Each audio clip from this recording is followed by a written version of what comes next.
Bismillah. Alhamdulillah Rabbil Alameen. Huwa alladhi ja'alna muslimin. Allah subhanahu wa ta'ala, He gave all human beings a choice.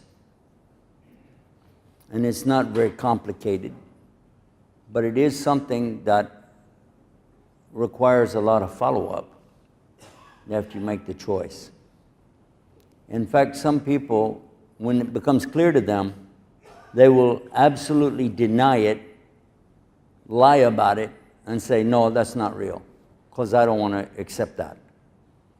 And this is, more and more we see the psychiatrists, the psychologists, counselors, they tell us that when somebody doesn't want to accept it, something, whatever it is, they will block it. They will block it in their mind. They will be in denial. And that's what Allah talks about in the Quran, isn't it? There are some people, no matter what you say to them, no matter how you present it, la yu'minun.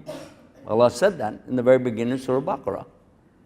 Whether you warn them or warn them not, it doesn't matter, because they ain't going to believe.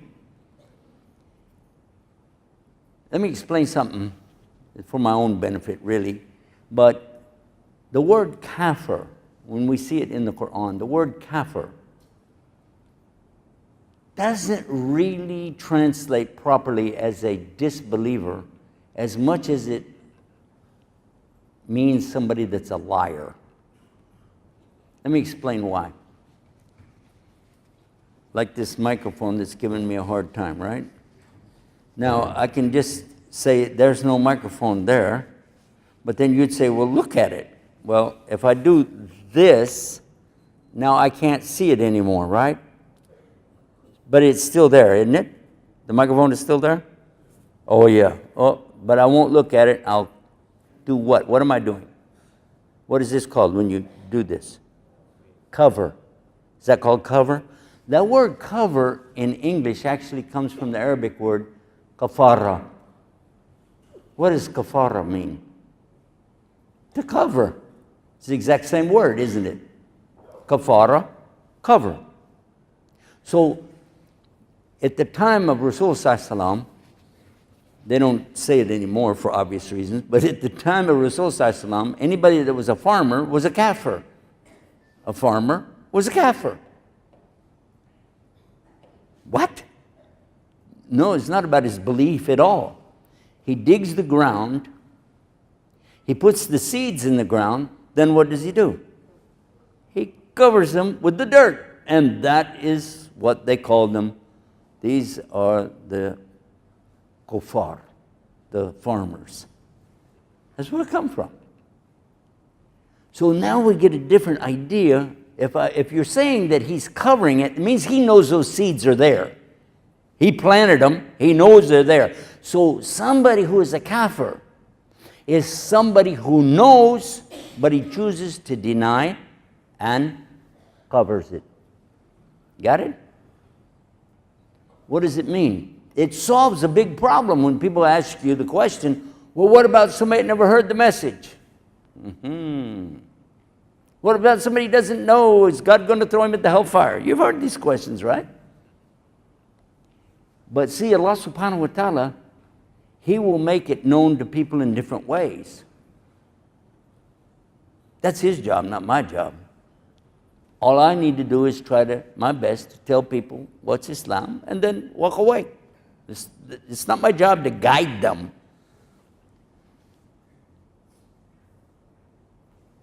So now we understand. There's also a hadith of the Prophet ﷺ that says that on the Day of Judgment, if there's anybody who never got the message, never heard it, then Allah will ask them, who am I? They'll say, you're Allah. Okay. Well, at that stage, that's pretty easy. And then, will you obey? Yes, of course. You'll obey? Yeah. Anything? Yeah. Sure. Then Allah will say, then jump in this fire. And if they do it, they'll find that it's not a fire, it's Jannah. But if they don't, that means they disobeyed. That means they would have lied. They would have done the same thing in this life, and they'll go to the hellfire. Also, hadith of Rasulullah, Poor translation on my side, but anyway, you get the idea. There are many words in the Quran that if you understand them from the Arabic point of view, a lot of things get more clear to you. For instance, we're all here today for what? What's the purpose that we gathered here right now for this? This is called what? Salah, right? How many of you don't raise your hand, it's Jummah, but just think. How many of you, if you were telling anybody, you'd say, I'm going for prayers? Huh? I'm going to pray, right? Pray Jummah, right? Salah, pray. Pray, Salah, right? Wrong. Because somebody used that term a long time ago, that looks like all the translators just follow suit. They don't bother to find out what is it really that you're doing. Let me explain something to you. Pray means that you actually are asking somebody, begging them, please let me have this or remove this difficulty from me. And what do you call that in Arabic? When somebody is pleading and asking, and it's not called salah, it's called what? Dua, right? You're calling on somebody to help you. That's dua. And da'wah is from the same root, to call. So you're not praying. You pray in the salah. We make dua in salah, right? What is salah? You'll be shocked. I was shocked anyway, to find out it's related to sila. Sila is connection. It's a communication connection, kind of like this microphone that didn't want to make one. Yes. That's salah. You are communicating, making a connection between you and your Lord. Now, when you think of that, don't you get more excited about it? You got something nobody else has got. A direct connect. Huh? I mean, you got the main number. No battery needed. Don't worry about the minutes. Not going to go dead. All you got to do is make wudu. And then face the Qibla. And when you go like this, connection made. Until you, Assalamu alaikum wa rahmatullah. Assalamu alaikum wa rahmatullah. Connection finished. And all that time you were communicating. This is why it's so important to have khushu' in the salah. Could you imagine calling somebody up on the phone, they go, hello, and you go, hello?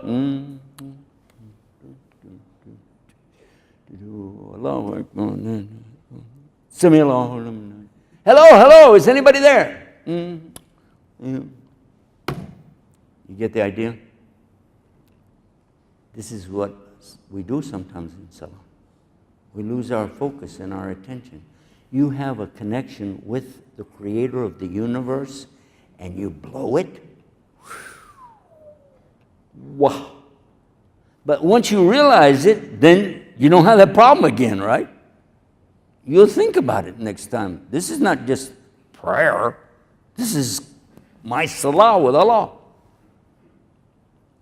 Maybe you don't know this, but some of you, I think you do. When the order of salah came, the believers got excited. They were happy. They were not upset. They didn't say, oh man, I got to pray. Well, they didn't say that. They were happy for the same connection that Rasul ﷺ and all the prophets before have this connection. And now Muslims have it. All of us have this thing, this direct connect, salah. Shouldn't we be excited? Shouldn't we be happy? So many things that if we just know the roots of these words, understand, sit with the shuyukh. I did. A lot of them actually. But don't blame them for my mistakes, okay? What I'm saying to you is that sadly, we have people reciting the Quran that don't even know what it means. In America, we have a contest every year, and the children call me up on the phone, and they recite the Quran on our television channel, Guidance TV. They'll call up, and they recite. It was this year. Every year we give a prize, and every year so many make their videos, put them up. But this year I started asking the children, do you know what it means? I thought they would say, yeah, it means this or that, and they go, no. And we got 39 million people watching our channel, right? And a lot of them are not Muslim. I'm like, ugh. And the next one, I said, okay, ask this little boy, this little girl, that one, this one. In the last 3 weeks of broadcasting, every single child couldn't tell me the contents of the surahs that they were reciting. And one of them tried to tell me, Alhamdulillah Rabbil Alameen, because they recited Fatiha. So I said, what does that mean? They said, what? I said, what does Alhamdulillah Rabbil Alameen? Oh, I know. I said, good. Means in the name of Allah, the most gracious and most merciful. I said, no, that was Bismillah Rahman Rahim. Oh, then I don't know. Some of the children, this will scare you, some of the children are memorizing the entire Quran with no understanding at all. I was just in Tennessee 2 days before I got here. The night before I left to come here, I was in Tennessee. And the last thing that happened was a very beautiful voice. This one child, 12 years old, had the most beautiful voice.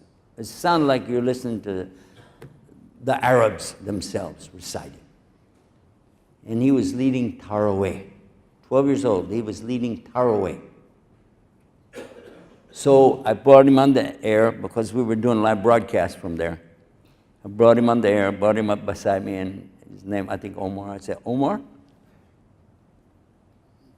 let's talk about the Quran, let's talk about the meanings. Memorize the whole Quran. He said, I don't know any of it. I don't know what it means. I said, okay, this has got to stop. This has to stop. We have to make some effort. What is it to recite the Quran and you don't know what it means? Honestly, I want you to think about what does that mean. Isn't it true that we always want the one with the most Quran to lead the salah? Isn't that true? Isn't it? Yeah. But did you think it meant reciting, or did you think it meant knowledge of what it meant? Go back and read the hadith.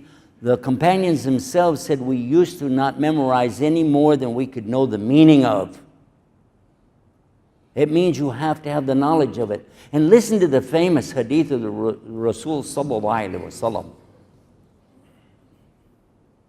خَيْرُكُمْ مَنْ تَعَلَمَ الْقُرْآنَ وَعَلَمَ. The best of you are those who memorize the Quran and teach other people to memorize it. That's not what it says. Some people translate it that way, but that's not what it says. It uses the word ilm, which is knowledge. The best of you are who have knowledge of the Quran and you share that knowledge with others. To lead the salah is a very big thing. Imagine someone leading the salah who doesn't have clue one of what they're reciting. Shall I tell you what it is? It's an empty box. Imagine a beautiful box, huh? Very nice looking, wrapping, has a ribbon around it, a nice bow on the top of it. Wow, and it's big. It's a beautiful big box. Somebody handed it to you like, oh, whoa, look what I got. And nothing in it at all. Nothing. Nothing in it. What will you do? You feel like you got cheated. Some people will say, oh, you get reward for reciting. You know, alif, lam, mim is not one word. Alif is a value and a harf. And lam is a harf and mim is a harf, and you're going to get reward. Ha! But what kind of reward are you going to have? If you don't know the meaning, what happens? You'll have doubts. You'll begin to argue with things. You'll begin to make up your own religion in your head. You'll say, well, that doesn't make sense to me. I don't need a beard. It doesn't say in the Quran I have to have a beard, right? Does it say in the Quran you have to have a beard? No, I don't have to have a beard, right? Did you ever read the Quran in the Arabic language, and do you know what it says? To obey the Rasul is to obey Allah. And he ordered us to leave our beards alone. He didn't say grow it, because not everybody can grow one. But he ordered us to leave it alone. The vast majority of the Muslims today don't know what's in the book. By the way, I'm not pushing for beards. I'm just giving you an example. Just giving you an example. Think about it. May Allah help us. Allah guide us. Allah keep us on the Sirat al-Mustaqim. Ameen. One of the things that we're doing right now in the States, we have about 22,000 translations only, no Arabic in it, translation only, and I'm sending them out to these kids. I'm sending them out to the new Muslims, the non-Muslims, and I started sending them out to these kids that call in, because at least they got a chance to try to get the meaning. And I highly suggest for anybody in this room, anybody listen to me in the future, please get a translation of the meaning and understand what it is you're reciting. I want you to memorize the Quran in Arabic, but memorizing what? The sound only of a language you don't know. Some of you, and you've heard about this, some of you know this. We've had some of our youth, our young people, even some adults, leaving Islam because of doubts. They start getting questions. They go on the internet, Facebook, and places like this and see crazy stuff. And they have absolutely nothing to fight back with because they don't know Islam. And by the way, if you don't mind me to tell you this, the internet is not the place to go to learn Islam. Sorry, but that's not the place. We do have a couple of universities online, but that's not what I'm talking about. I'm talking about don't go to Facebook, don't go to Google, YouTube, and try to argue with people about stuff. You'll just make a bigger problem for everybody. The real way is the same way they did it 1,400 years ago. You sit with the people of knowledge, and Allah said that in the Quran too. If you don't know, ask the people that know. And that doesn't mean Facebook, YouTube, Twitter, Google. It means the shuyukh, the imams, and go and sit and listen and learn. What I'm saying to you, I'm saying to myself at the same time. If we don't take the time to know the meanings, what do we really have from our religion? And this is the month. Shaitan is tied up. He's not dead, by the way. He's not dead. He's still got some leeway here, but use this time as much as you can to read, understand, and implement what Allah is telling us. It's not a book of sounds. It's a book of guidance. And I ask Allah subhanahu wa ta'ala to guide all of us and keep us on the straight path.